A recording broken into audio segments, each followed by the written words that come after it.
I remember you called me, you're like, okay, I just got swabbed from my car, it's a rapid test, so I'm just sitting here, I'm positive. Yeah.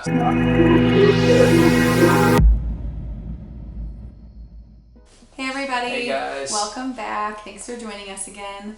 So we wanted to talk a little bit about COVID-19 today. Like we've said before, we live in Florida, but most of our family's from Illinois, and in Illinois, it's all closed down. Right now it's the end of November, just after Thanksgiving. So right now in Illinois, you can't dine indoors. You can only dine outdoors, which is, you know, it's November in Illinois, so there's not really much dining outdoors happening right now, obviously. Yeah, I feel like there's a ton of restrictions. Not saying it's good or bad. I just feel It's like different. It's just different here. and I feel like it's different in Florida, especially. Yeah. Well, like I said, we're just about to head out to a little dinner. Of course, you know, you need to wear your masks when you enter and you're walking to your table. Your server should be wearing a mask. You're socially distanced. I think capacity is normal, but you know, most restaurants, their tables are pretty spread out. But it's just so interesting how it's so different here in Florida compared to Illinois. I'm sure it has something to do with the government. It has something to do with, you know, the numbers and where the hot spots are, but just interesting. And we thought it was time to share our COVID story. So obviously COVID has been happening in the United States, or it's been affecting us in the United States since about March. Actually, it was like on my birthday that at least Florida shut down. I remember my mother-in-law and I went to go get a pedicure for my birthday, and they were like, oh yeah, we're closed after this. And like then just like the world shut down, and just a, you know, interesting birthday. But it's been interesting for everybody. Yeah, everyone has their own stories, and obviously we don't want to make light of anything. I feel like we're naturally kind of jokey, laughing people, so please excuse me if I make a joke, because that's just my personality, but we obviously know the weight of this situation. In March, when our quarantine happened, we used that as a time to just stay inside and renovate our house. Seriously. So it was... well, it was scary because Andrew's parents were here, so they've been helping us renovate our house. Video to come on that. It's been a big change, but they were here since the end of February, when, you know, you don't think anything's happening, and then all of a sudden the world shuts down and they're here now that they're home. So we like didn't want them to leave. It didn't feel right for them to be traveling. You know, back in March it was like you didn't even want to step outside because it was so scary. It was so new, and nobody knew what the virus was like. So they stayed with us for even longer because they were kind of stuck here. So we took that time to renovate our house. But yeah, I feel like we were also like, when we were doing the renovation, like it was hard. Like you couldn't really leave to go anywhere to get like food or any toilet paper. Let's not we ran into the toilet paper. I've heard there's shortages again. Like people are starting to hoard toilet paper again. Because I know in other parts of the country things are shutting down again. You know, everyone has their opinion on how Florida's running things, but it's different. We went to Costco like 2 weeks ago, and I think we have a baby. I think we have a roll. You know, it was like a roll of like 24 is a lot. I think we got like a 48 pack. So if you need some toilet paper, I can probably mail you some. If you're special to us. Anyways, like we said, we don't want to make too much light of the situation. We just wanted to come on and tell our experience with COVID. So back in June, I think it was like June 12th or 13th, you came home from work, and I came home from work. Construction, like I work at a construction company, and we're labeled as essential company, right? So people were allowed to go in and out, you know, obviously being safe and wearing a mask and so on and so forth. But there was a night where I had picking up some food for Sydney, and I came back home, and I remember I had like this weird headache, and I don't normally get any when headaches. He gets sick, he'll literally get sneezy. Pre-COVID, he would like all of a sudden wake up, be sneezy. He'd like blow his nose a few times, take a hot shower, and then he's like back to health. So like when he was like, oh, I feel good, I'm like, okay, well, give me 30 minutes and you'll be fine. I just I just don't feel good. I'm like, okay, well, like lay down, you know. And at that point, COVID, you know, obviously we have taken it seriously since day one, but everyone had their opinions going in. Oh, it's just the flu. Oh, it's more than the flu. So no one knew how to feel, but I felt like at that point it was like, you heard all about COVID, but you never quite knew anyone who had it. You were like, oh yeah, it's affecting people, but not me. You almost wondered if it was actually happening. Of course, we knew it was, but we had not been personally affected by it. Nobody we knew. It was always like, oh, this girl I went to high school with's brother's girlfriend's uncle type of thing. And it's like, okay, you know, whatever. I felt like I was like one of the first people that I knew to like have to it. have it. Yeah, spoiler alert. So Andrew like, comes home from work. I'm like, okay, well, lay down, whatever. I got you some water and took your temperature and, you know, just kind of left you alone because, of course, your mind goes right to COVID. But we're like, okay, it's not going to be COVID, but whatever. So all I remember was like the first night I had like a really pounding headache, and then I was starting to have a fever, but then also I don't normally get like fevers at 6 o'clock at night. So I thought that was weird. And Cindy was like, well, there's no way you could possibly have COVID, right? And I mean, I didn't think so either, just because it was so new at the time. So I went and slept in the guest room that night just to be safe. Of course, you know, if Andrew has it, you know, there's a chance that I would have had it too, but I wanted to be safe, so we got those precautions. We felt like it was our obligation for you to get tested, just in case. Obviously, tell anyone that we had seen at work and wherever. Yeah, so I feel like, so after having those symptoms, and you know, initially I didn't know all the symptoms, like COVID at the time. There were symptoms are everything. I swear, everything's a symptom. There was so many like broad symptoms, so I just didn't know. But obviously, I wasn't gonna go directly back into work after experiencing like a fever and everything like that. And this was like early week. This was like Monday or Tuesday. Yeah, and normally like I probably would have just been like, oh, it felt like a cold.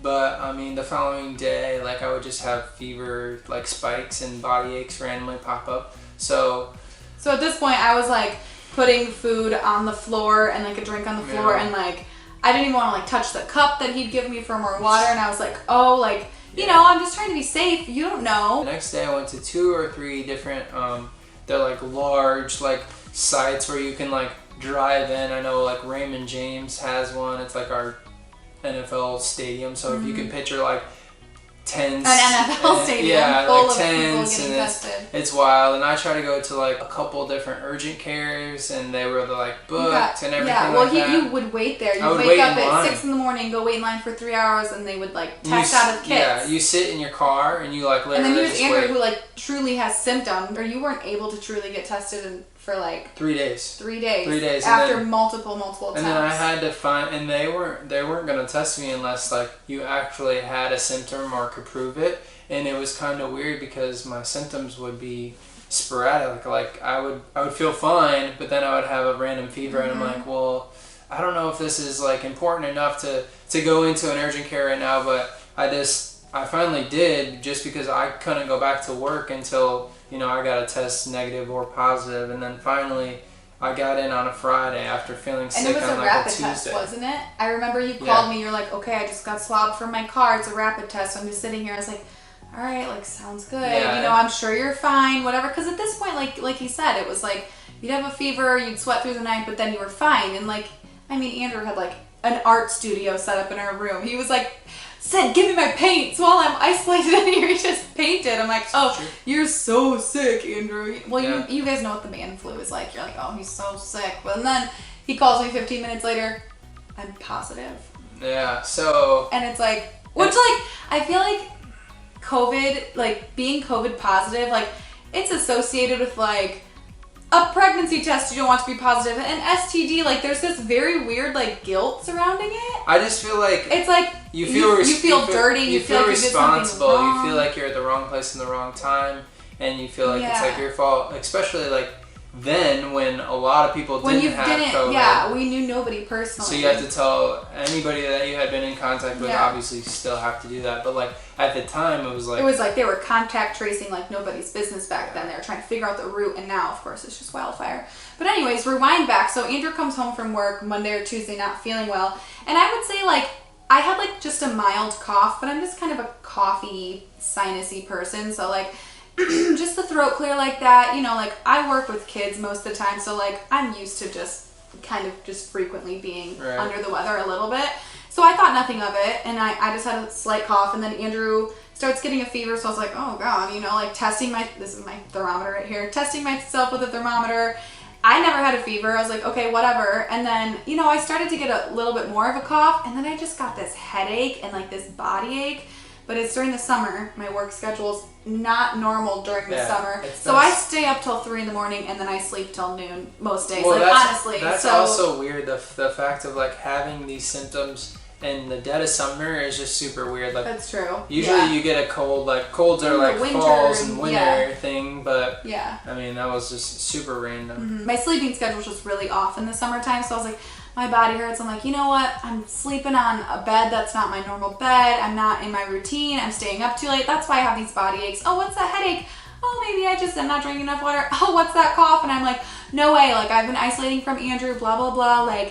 So we isolated from each other. I mean, our house isn't that big, so we still spoke across the house, but we didn't touch, we didn't sleep in the same bed, we didn't, kiss goodnight. How long was it? I think we did it for at least 10 days until I was just like, I have COVID too. At that point I was like, I'm not going to get this swab stuck up my nose. I know I have COVID. I'm in a house with him. Obviously, whenever you had it, I must have contracted it before we were isolating from each other. But it was crazy though, because my symptoms were different. I never had a fever. I probably checked my temperature at least 5 times a day. Never had a fever. I had body aches. I had a headache. And I had this cough. And then about a week after our symptoms began, I got this super bad cough to the point where it wasn't even a cough I was trying to clear something out of my throat. It's I was coughing because my lungs were not letting me breathe enough. It was I'd go and every breath I took, I swear I coughed. Right? I feel no drama. It truly was that bad. I also feel on top of that, you're just you've got all of this anxiety. Yeah. You're is it gonna get worse? Do I need to go to the hospital? Well, because you don't want to infect other people, so you don't want to seek medical attention unless you truly need it. Right. So I'm just happy that I'm a healthy 26-year-old because those respiratory symptoms that I experienced were not normal, and I would not wish that on my enemies, and I especially would hope that no one elderly or with any other respiratory issues would experience those things, because every day I was at what point do I go to the doctor here? It just got scary, and it was weird that it was a week after my other symptoms. So for a full week I just was I got a little headache, my body kind of aches, I have this just a little cough, and then for a full week I was I couldn't breathe. I couldn't even fall asleep because I couldn't breathe. So every year we go home for the 4th of July because my mom's birthday is around that time. His dad's birthday is on the 4th of July. Plus, as you guys had heard earlier, my mom was diagnosed with cancer over the summer and I had not seen her. But then we get COVID and, no way am I going to risk spreading that. So, we're researching how long are you contagious, incubation period, blah, blah, blah. And we just came to the conclusion if there's even a question that we would still be contagious. And I know traveling was not advised, and we were all discussing with ourselves and our family, weighing out the risks. But, living in Florida, we hadn't seen our family in months, especially my family. Yours had been here in March, but we were thinking about taking that risk to go home. But then with possibly still being contagious because, like I said, my symptoms lasted for probably a full 3 weeks. So we just obviously did not take the risk to go home and see our family members. It was sad for us to not be able to see our family during that time, but we've obviously since made a full recovery. Oh, also could not smell or taste. Some days I am not still positive I can smell and taste all the way. I swear. I remember I showered obviously regularly throughout COVID. Regularly, that means once or twice. No. Girls wash their hair on a different schedule than they shower, okay? That's right. Girls, you don't wash your hair every day. If you do, talk to a hairdresser, you shouldn't be doing that. For real, it's not good for your hair. But when we had COVID, like I said, I was showering regularly, used the same body wash, and then I would say a full month, maybe even 2 months after our symptoms had subsided and after we were diagnosed with COVID, all of a sudden I was wow, my body wash smells so good. And I'm I've been using this for at least 2 months. And I just now started to get this the sense of smell back. So I never really lost that. But there was a period where I just felt super weak, and I was just I feel I can't walk to the kitchen and whatever. But it was hard to get back into exercising, you know, rehabbing your, I felt like I was doing physical therapy for my lungs or something, but I just thought it was so interesting that our symptoms were completely opposite. My symptoms are not going to be your symptoms, are not going to be your symptoms, so take your symptoms seriously. We lived in the same household, and it was like a completely different thing. I know people that one person in their household has had it, and the other and then their spouse doesn't get it. Contract it. So I don't know. I mean, the moral of the story is, I mean, it's been a while, so for us, so it's like now we feel like we can talk about it with you, but like I said earlier, it was a very like emotional thing. Like, you know, obviously we told the people we needed to tell, and we told our family members, but it's like you feel dirty, you feel embarrassed. It's like I said, it's like what I would imagine saying you have an STD is like. I felt like I was like a walking STD. I thought like sitting down and sharing our story, you know, can comfort people that have had it. You don't know how it's going to affect you. You don't know who you can spread it to. So just listen to the scientists and listen to your body if it's telling you something's wrong. Overall, we're really happy to be healthy enough to obviously be sharing our lives with you via video. I'm happy that we made a full recovery. And if you have any questions, or if we didn't cover anything that like maybe you have a symptom of, you always can comment. Yeah, comment down below if you guys have any questions over our symptoms. So another thing, I never got a positive COVID test because once Andrew had it and I came to terms with my symptoms, I was like, I have COVID. Like, there's no way these symptoms are not normal. Why can't I smell? Why can't I taste? Like, I had COVID. So I never went through with getting a positive test just because I knew, and I was reporting it as if I had a positive test. But after, I'd say it was like a month, I finally went and got tested to get a negative test, and I got the antibody test as well. So at that time, I would imagine it's still the same thing. It's a nasal swab in both nostrils for the actual COVID positive or negative, and then the antibody test, which is, you know, what your body builds up if you have that virus. Your body like learns how to fight it a little bit. That was a blood test. It had pretty much told me I had recently had COVID, but that I had antibodies for the moment.